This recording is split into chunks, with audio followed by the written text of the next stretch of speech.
Assalamualaikum warahmatullahi wabarakatuh. Senang banget ketemu lagi dengan kita di podcast Teman Ngobrol. Kali ini kita berjumpa lagi bersama saya Maudah Purba dan saya Debbie Evrita. senang banget kali ini kita bakal sharing tipis-tipis dengan judul Dinding Pembatas Antara Aku dan Kamu. Nah, kita kan lagi ngebahas tentang perkara dinding nih. Dinding pembatas antara kamu dan aku tuh kayak romansa banget gak sih? Iya, romantis gitu ya. Jadi menurut Debbie apa sih yang dimaksud dengan dinding gitu? Jadi di sini perlu dikelirin dulu gitu. Jadi maksud dengan dinding di sini adalah membahas tentang interaksi antara kita dan lawan jenis gitu. Karena kan ibaratnya kamar kan. Kamar kalau misalnya nih kamu kan di kamar 1, terus aku di kamar 3 atau 2 lah misalnya. Kalau nggak ada dinding kan otomatis kan bisa lihat gitu. Iya, bisa plong aja gitu, lihat apa seluruhnya gitu. Nah, karena adanya dinding makanya dibatasi gitu, ada pembatas. Nah, gitu juga dengan interaksi kita dengan lawan jenis gitu. Nah, itu tuh nggak bebas loh, ada dinding-dinding yang membatasi. Nah, gitu cerita dinding per dindingnya. Masalah pendindingan ini ternyata nih ya, dinding itu adalah pembatas interaksi gitu antara aku dan kamu, itu antara perempuan dan laki-laki. Iya, gitu, bener banget. Nah, ngebahas tentang masalah interaksi nih, kan kita kan sebagai mahasiswa di masyarakat maupun di dunia perkampusan itu tentunya akan ada interaksi antara perempuan dan laki-laki. Iya, betul banget. Betul banget kan? Iya, kan apalagi kita nggak cuman sendirian hidup di dunia ini, nggak ngejomblo gitu loh. Jadi ya interaksi itu tentunya kita sebagai mahasiswa UIN itu pastilah sudah paham gitu antara batasan-batasan. Ya mungkin nih di luar sana masih ada yang belum paham nih batasan-batasan antara perempuan dan laki-laki itu seperti apa. Bisa kita sharing-sharing nih, Deb. Iya, tadi udah disinggung juga ya, kalau kita mahasiswa UIN atau mahasiswi mungkin paham gitu ya. Tapi mungkin ada juga dia mahasiswi UIN kadang nggak paham juga. Nah, apalagi mungkin ada di luaran sana, mungkin ada yang belum paham. Nah, kita belajar bareng di sini. Sebagai seorang muslim, itu tuh ada loh yang mengatur gitu dalam kita berinteraksi tuh. Ada rambu-rambu, ibaratnya kita lagi bepergian nih di jalan raya tuh kan ada tuh traffic light, ada rambu-rambu lalu lintasnya yang mesti kita patuhi. Kalau nggak kita patuhi, ya kecelakaan. Iya, gitu. Nah, gitu juga Islam gitu. Islam tuh kan ibaratnya rambu-rambu dalam kehidupan kita.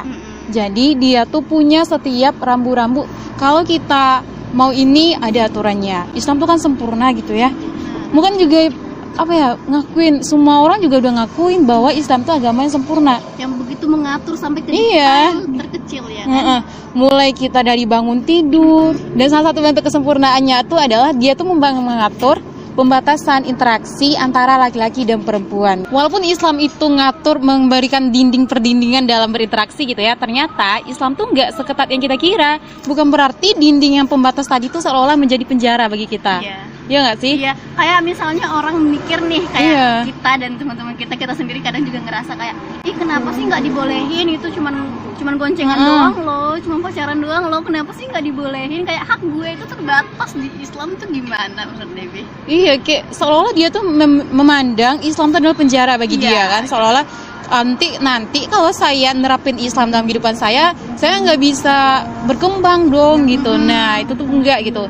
Walaupun dia ngasih dinding nih dalam interaksi kita dengan lawan jenis, ada loh ternyata hal-hal bab-bab yang dimana tuh kita tuh boleh berinteraksi di sana. Ternyata Islam tuh nggak memenjarakan kita gitu. Cuman dia ngasih dinding mana yang boleh kita di situ tuh membukanya dan dinding mana yang kita nggak boleh membukanya gitu. Nah, dalam berinteraksi ini nih ada 4 hal gitu yang mana tuh kita boleh berinteraksi di situ. Bukan berarti dia memenjarakan kita gitu. Yang pertama nih di bidang pendidikan. Iya. Kayak kita kan masih kuliah kan ya. Otomatis kan di sana tuh nggak kita doang yang ciwi-ciwi doang perkuliahan di UIN tuh kan, nggak gitu. Ada cowoknya juga itu. Nah, misalnya dalam bidang pendidikan kita kerja kelompok, yang di sana tuh ada cowoknya, ya nggak apa-apa, ya udah kerja kelompok aja. Bukan berarti ya nggak mau ada cowoknya, nggak mesti kayak gitu juga gitu.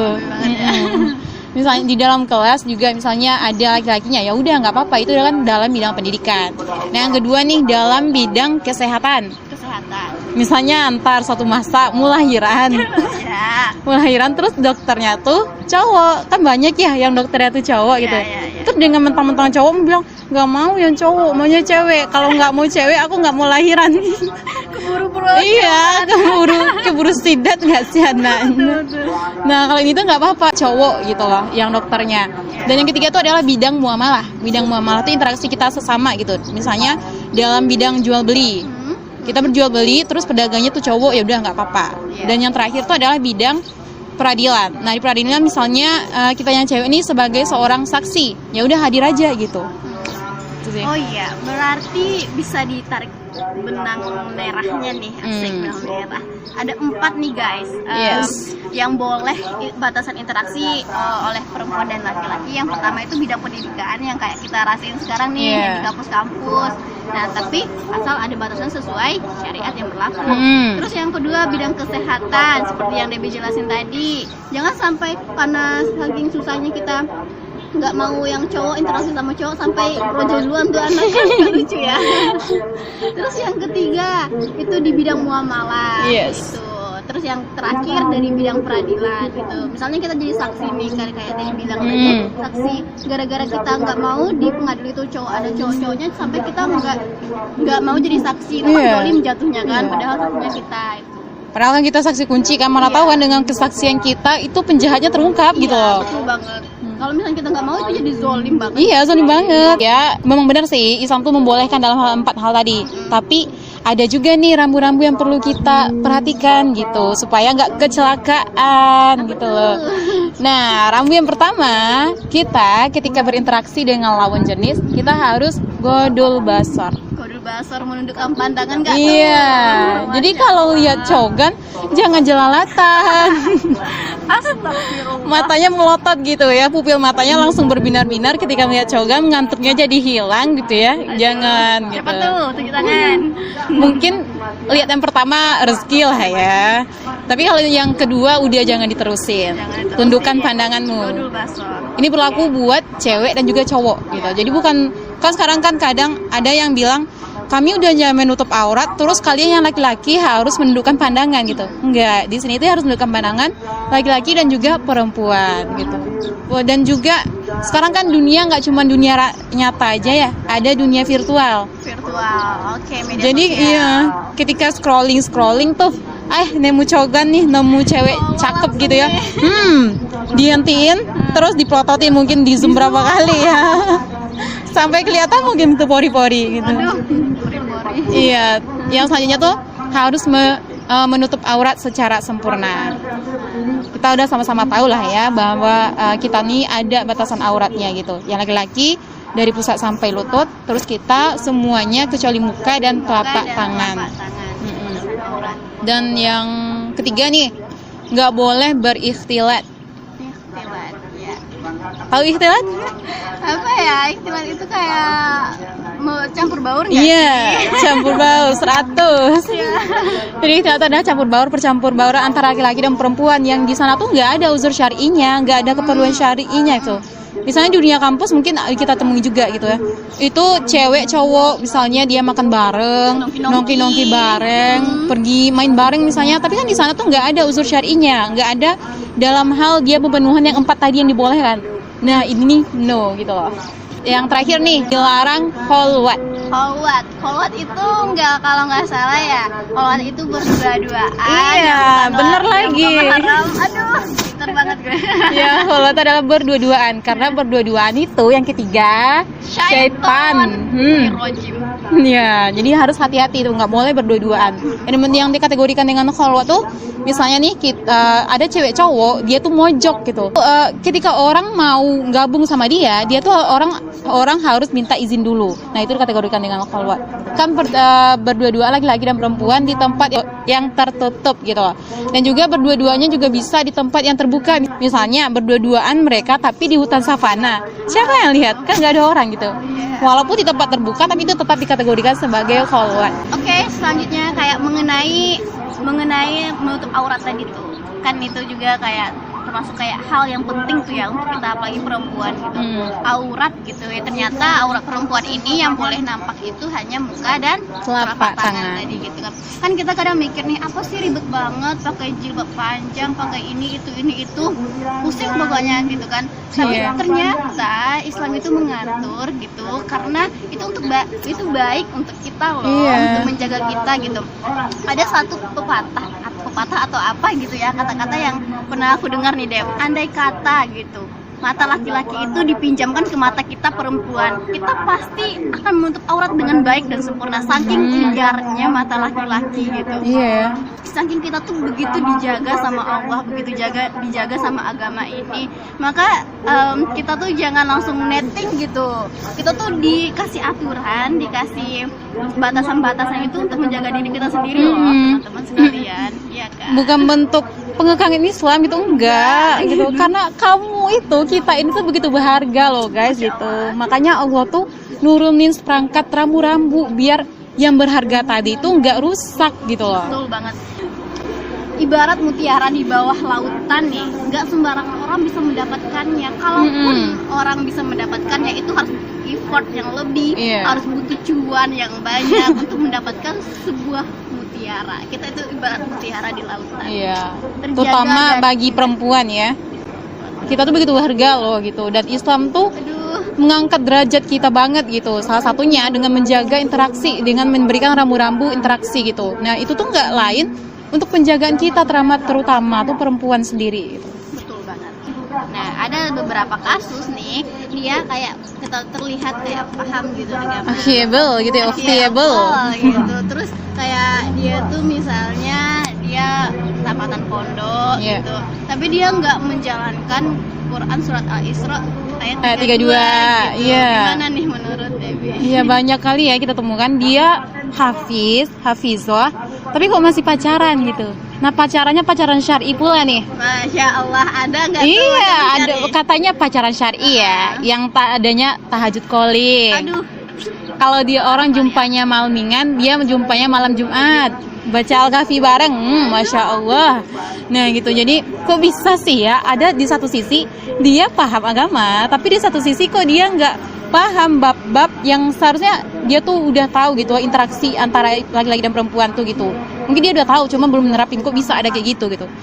Menurut aku sih ya, ini tuh nggak lepas dari Ghazul Fikri gitu yang terjadi sama kita umat muslim ini. Perang pemikiran gitu ya. Nah, kan sekarang Ghazul Fikri itu kan menyerang sekali tuh. Jadi yang diserang tuh kan pikiran kita gitu. Ghazul Fikri ini tuh berasal dari musuh Islam itu sendiri. Iya, dan karena mereka udah paham nih, kalau Islam diserang dengan kekuatan, Islam tuh akan menang terus. Tapi ketika Islam diserang dengan pemikiran, nah itu Islam tuh bakal KO. Dan terbukti sekarang. Mereka berapa menggembar-gemborkan gitu ya, bahwa yang gaul itu adalah yang pacaran. Yang gaul itu yang ikhtilat, yang kholwat. Yang gaul tuh yang gue punya teman banyak cowok nih. Mana teman cowok lu kayak gitu. Jadi ini yang dimasuki kepada pemikiran-pemikiran remaja muslim saat ini. Jadi kan kita bisa lihat sekarang ya, seolah-olah yang ditampilkan di sinetron-sinetron bahwa kalau punya pacar itu keren. Dari jendela SMP. Sebut merek. Gak apa-apa. Yang pacaran itu keren, yang punya ayang itu hebat banget gitu. Ada yang jemput, ada yang bisa disayang-sayang gitu. Padahal kan nyatanya itu nggak boleh di dalam Islam Gak gitu. boleh. Tapi di satu sisi juga ya, kita ironi juga sebenarnya. Di satu sisi Islam udah diserang nih dari luar. Tapi umat muslimnya sendiri tuh gak ada pertahanan. Jadi Al-Quran seolah-olah hanya untuk dihafalkan, diperlombakan, tapi diterapkan masih menjadi PR gitu. Bagi kita semua. Iya, bagi aku terutama. Gitu sih. Jadi ya ada dua penyebabnya. Yang Ghazul Fikri, yang udahlah Islam tuh diserang, sedangkan yang mereka yang diserang itu nggak punya pertahanan. Ya udah, sukses besar lah agenda musuh Islam tadi itu. Aduh, ya Allah, semoga Allah selalu jaga kita ya teman-teman Iya, sekalian. amin. Memang harus kencangin sama pengaman. Ya, memang harus dikencangin sama pengamannya gitu ya. Apalagi sekarang welcome to akhir zaman loh. Aduh. Yang mana tuh semuanya tuh Islam itu krisis dari semua dimensi gitu loh. Ya salah satunya dari pergaulan gitu juga. Berarti kita harus siapkan sabuk pengaman masing-masing gitu kalau mau masih berada di jalan yang benar ya Allah. Tameng kita tuh harus kuat itu pemahaman Iya. gitu. Jadi kita harus belajar dan terus Belajar terus. Terutama kita yang ngomong ini ya. Iya. Karena masih perlu banyak belajar. Ini sebenarnya kita cuma sharing-sharing. Iya, sharing sih, bukan berarti Bukan yang berarti kita paling ngomong benar tuh. gitu ya, yang ngomong yang lebih tahu enggak. Bisa jadi yang misalnya yang mendengarkan itu lebih tahu daripada kami dan menerapkan apa yang dia tahu gitu. Terus jadi masih banyak PR-nya lah kita tuh. Terakhir nih guys, closing statement dari Debbie Everytime. Islam itu adalah luas dan Islam itu adalah sangat-sangat mulia gitu, dan bentuk kemuliaannya adalah dia tuh menjaga kita. Bentuk penjaganya itu bukan berarti dia itu adalah memenjarakan umat yang enggak itu, tapi bentuk sayangnya. Jadi tinggal kita milih nih, mau mengambil bentuk kasih sayang tadi atau enggak, dan pilihan itu ada di tangan kita. Aduh, dalam banget tuh, pilihan itu ada di tangan kita. Yes, life is choice. Life is choice. Oke guys, mungkin sampai situ aja perjumpaan kita kali ini teman-teman sekalian. Banyak salah, banyak maaf. Kebenaran itu hanya datangnya dari Allah Subhanahu Wa Taala, dan kesalahan itu Datang dari kami. sendiri. Kami akhiri, sampai jumpa di Podcast teman ngobrol selanjutnya. Kami akhiri, wabillahi taufiq wal hidayah. Wassalamualaikum warahmatullahi wabarakatuh. See you.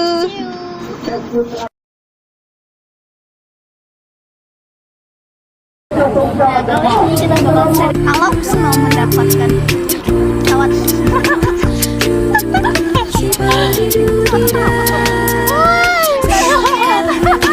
Harus kencangin sampai mengamang ya.